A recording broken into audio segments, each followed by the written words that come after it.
The game for me was all I had. Fair time realer than killing without a mask. Fast lane nigga, I'm feeling like going fast. And then now you in that entrepreneurship. Now you in that entrepreneurial mentality because now you know like, okay, I'm bringing this shit in the right way. Yeah. Ain't nobody gonna take it. Yeah. All that shit mine. Period. You know what I'm saying? Like I'm an owner. Yeah. I'm the king. I'm not the sacrifice. Nah, you feel me? The pieces on the board, they there because I want them there. And I'm gonna move when I want to move. That part. And that's the thing, like you said, chess not checkers. Niggas gotta move with purpose. Yeah. Exactly. Period. Strategy. Yeah, not Focus. just You're not moving just trying to to get to the other side. Not trying to, you ain't just trying to overlap and you trying to move with purpose. You trying to get to the big, Exactly. big guy. Yeah. You trying to really score. Yeah, man. Yeah. It's right here. It's a layup. It's a layup for everybody. It's enough out here for everybody, so I don't see why there's so much hate in our state, city, when it comes to this music. That's one thing I really don't understand. We gotta bring community back. That's all. It's crazy because it's crazy because 85-90% of us in this city, in this music, grew up with each other. Yeah. Some way, somehow. If I don't know you, I know somebody that knows somebody that knows somebody. Straight up, straight like that. Yeah, And it's crazy because you can't go nowhere.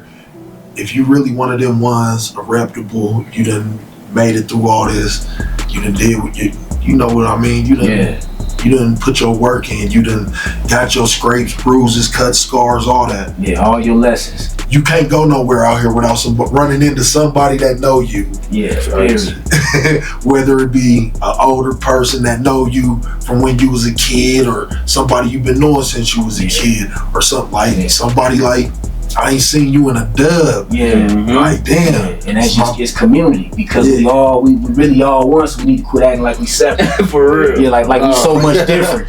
You know what I'm saying? Like we so much niggas different. is Like, separated by neighborhoods. We separated by whole cities. Separated by these imaginary boundaries. by these imaginary lines, but see, listen. Now you talk about something because them imaginary lines, them is lines that's drawn by other people that we subconsciously feel we got to pre-program in our communities ourselves. Oh, well, this world, like for what? You know what I'm saying? Why we gotta be so tribal? If you from here, you gotta watch your back over here or over there. But we all really from the same place at the end of the day. Yeah. And I told somebody outside this motherfucker, homie, they just looking at you as Denver. Like when we be moving, they just be like, "Where you from?" Like now I'm in New York, and I'm just. It's not no more park. You know what I mean? I'm from Denver. So if we come in as a force, it's even better. Like I go to LA. Hey, we just walk. No, where you from? I'm from Denver. Are they like that over there? Yeah. Got crib homies over here. We start moving like that in these places. If we start thinking like that, like once we get out of this place, they gonna look at us. If you look at it like Texas and Atlanta, just think about it. Everybody from them two places, from Georgia, rappers, from Texas, from Atlanta, and all that good shit. Think about it. It don't matter who they is. They got some type of push behind them because the whole state is supporting. Yeah, they get behind. Like, listen, that's how Kevin Gates blew up. I told you I was down in Louisiana, right? Yeah. I was down in Pollock, Louisiana. I got there in 2000. I got there May of 2011. Man, they played Kevin Gates. They had DJ Practicat because you could hear Texas radio station and Louisiana radio station. And all their radio stations slap. I ain't gonna lie. I'm talking about they slap. Before we had MP3 players, the radio station slapped. Yeah. So I'm listening to him and I'm like, damn, this nigga Kevin Gates kind of hard. And I guess, you know what I'm saying, because I'm hearing him, but I'm just hearing how the whole city got behind Gates. And they like, man, him, let's go. And I'm talking about they pushed him to the top of where he could go. And the whole world got to hear him. And he was heard around the whole world and the whole world fucked with him. But I watched the city get, and it was love, and it was community. And it was like, okay, it don't matter if you're from Natchitoches, Alexandria, Motown, Shreveport, like, man, we gonna get behind this man, and we gonna build this man up. Yeah, and everybody pushes. You look in these states and these cities where people get behind them, and they just push them. It don't matter who it is. Exactly. Because they do it multiple times. Exactly. That's why it don't matter. Somebody get a buzz. Yeah. They push. Right even if they don't make it to where they supposed to, the city, state still push. They just push them. You see what I'm saying? Yeah. If I believe if our city and our state got like that, without all this this bickering and bantering with these lists and all this other extra shit. Yeah, like really work and really everybody just, I'm telling you. But see, you know where it comes from though, right? You right. But me and Spade noticed something, right? Just speaking about Instagram. Like, we got like a little small community amongst us where if we see something and y'all posted it, we gonna repost that. Yeah. You know what I'm saying? We gonna repost that. We gonna repost it, we gonna like it, we gonna share it, we gonna put it somewhere, and we gonna say, man, look, if I fuck with or he my partner, y'all need to fuck with him too. You know what I'm saying? And then that's how we build community, because now we creating a mentality like, okay, now we not just seeing him and what he got going on, we seeing him and all his people and what they got going on. Straight up. And then we able to pick and choose from the group, you know what I'm saying? And then everybody consistently getting to where they need to get to. And then it's not back and forth about, okay, this list, that list, who better, who not. Like, man, that cash flow, because, man, what you want? You want likes or you want money? Period. You know what I'm saying? Like, what really matter? Like, man, 1 million likes ain't gonna give you $1 million. At all. You know what I'm saying? So when you start thinking in terms of, okay, man, how I'm gonna calculate this and make this lucrative. Especially. But now, the thing, this day though, that 1 million likes could get you $1 million. This day, it might. Okay, on what platform? 1 million subscribers. Okay, now there you go. 1 million subscribers. Hey, you can pay about 30, 40 bands a month. It's a whole numbers thing now. Yeah. Like, niggas going on Instagram, they see you got like fucking 3,000 followers, they go ignore your shit. Exactly. But if they see you got like 300,000, they like, okay, let me start paying attention. Exactly. Yeah. And that's just how that shit can correlate. Exactly. That's how I look at it this day. Yeah, you're right. The correlation there, but then when you like numbers too, though, psychoanalyze the numbers, like really break them down, then we start speaking about the black community here, which isn't that large. Yeah, so then we got to get outside them borders. Numbers. Like you say, okay, New York, that's a big city, that's a big metropolis. Yeah, LA, that's a big metropolis.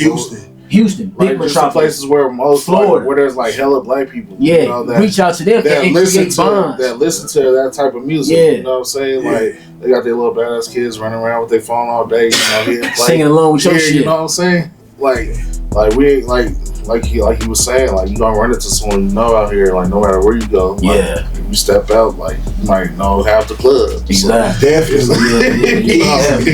Went to school with him, play ball with him. Yeah. I know his cousin.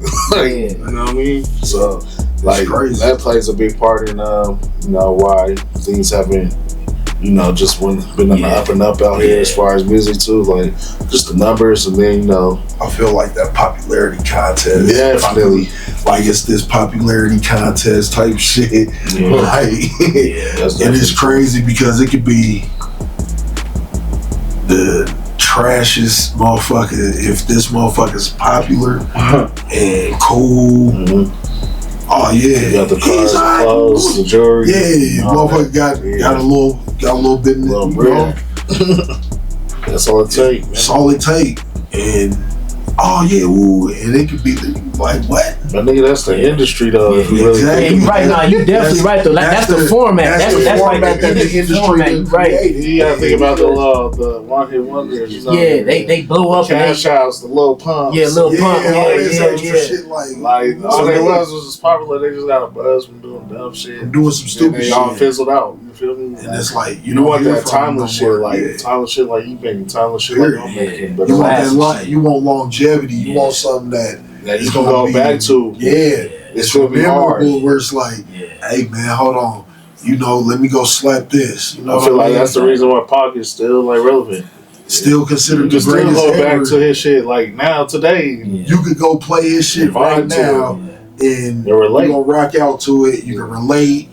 You can slap his album front to back and be satisfied with it. You feel me? You see, that's these albums is 30 years old type shit. Yeah, and that's like that's the whole point of this podcast, right? Relatable music. Like, that reality. That's the shit that lives forever. You know, timeless. It's timeless. You ain't just trying to make no little club hits. You know, it's like you want something that I want to evoke some type of emotion. Exactly. I want you to be able to relate.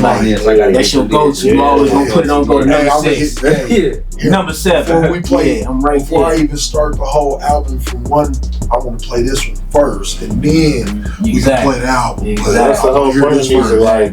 Like music ain't gotta be just one type of way. Like everybody staring towards these club hits because they feel like that's where the bread's at. Yeah. But, you know what I'm saying? People listen to music for like, okay, relaxation. It's like basically like different genres of hip hop, like sub genres. I feel like because it's like you can play some shit that's gonna make you want to turn up pop bottles. You play some shit that might want to make you want to do a drive by. You know what I'm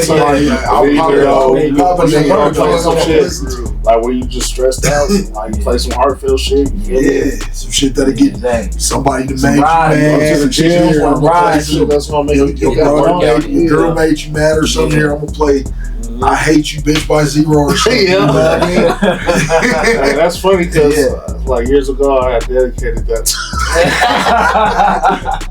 you know what I'm saying? Yeah, classic. It don't matter what emotion or what's going on in life, you can find something in hip hop and rap that can relate to your situation. Yeah, you gonna play that song at that moment. Yeah, so it's like niggas gotta like quit focusing on the turn up so much. Like you know what I'm saying? There's other shit. There's other things that people just get back to making music. Like think about Lil Baby, like this man, like he's one of the biggest artists, right? The song that went the most viral was the shit he did after George Floyd, right? Yeah. That's what really got the black and white. Yeah, he be spitting that shit. He talking that shit. So much music coming out right now. You gotta just keep creating, man. Yeah, you got to. Yeah, keep creating. And it's just that era. It's that microwave popcorn era. Yeah. Like niggas expect shit every month. Like my nigga Don Tripp going crazy right now. Hey man, but Don Tripp, listen though, for real, Don Tripp got that shit like a metronome. Yeah. I'm talking about that shit hit the same time. Yeah. And I'm like, damn. Speaking of him, that's another one of my favorites. I went to a show when he came out here that one time he did. You know, got an autograph and all that. But like it's just like niggas like him inspire me. Like you know, hell yeah, he's still doing this shit like after all this time. You feel me? Yeah, he putting work in. Just keep him going. Like, one that inspired me like heavily like that is Fo. Oh yes. Oh yeah, just you know that's been my favorite rapper for forever. Because he's been relevant in like 50 years, man. Like for real, decades. 50 years, like 5 decades. He been like, come on, bro, ain't nobody doing that. Bro, I literally remember hearing this song when I was like 5, 6. Like, come on, bro, he's been relevant in 5 decades. 5 decades, 50 years. Hip hop just turned 50. And that's the hardest 40 shit. Been in a hard like, time. That's what separates the goats from the little one-offs. It's like the niggas that can adapt to the time. Every time. It's gonna last. It's like who would think that 40 would create a whole movement type shit? Yeah. This nigga went from talking about cooking birds in the kitchen with SIBO and all kind of extra shit to tell me when to go and have the whole world getting outside their car. Outside. I'm talking about Ghost Ride the Whip. Ghost Ride the Whip. Yeah, he even had dreads. Yeah. Shake them dreads. All that shit like let me see you show your drill. I got Marshawn Lynch on the sideline in that field. Yeah. In the go-kart. In the go-kart eating Skittles, nigga dancing, going for real. Like that's amazing to have that ability. You know what I'm saying? Just to be, that's for real, it's really a blessing. Like to have something come out of your life like that. And what it is like niggas, like that's how you know the real ones from the not so real ones. It's that the real ones got resilience, you feel me? Yeah. Like he's a real hustler, you know what I mean? He gonna adapt to every little situation. Yeah. You know, all this new shit that came out, he done dropped something what everybody knew.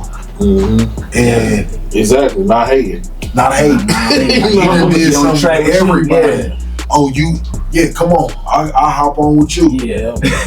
Like, come on, let's do no ego, something. none of that. No false pride. Like, come on, let's do it. He got something with everybody. Like, he literally done did a song. And they look forward to doing it, though. That's the flip side. They want to do, exactly. He did a song with there you go. Hey. Doing Punjabi songs. Like, he did gospel. He did reggae gospel. Yeah. And grew dread. Hey, I used to hear homies say, like, man. We used to say, man, Crips don't wear dread. Nah, that nigga's Pastor what? What is it? Pastor what right now? BMX. Yeah. That wig. That nigga crazy. That nigga's everywhere, man. But Snoop.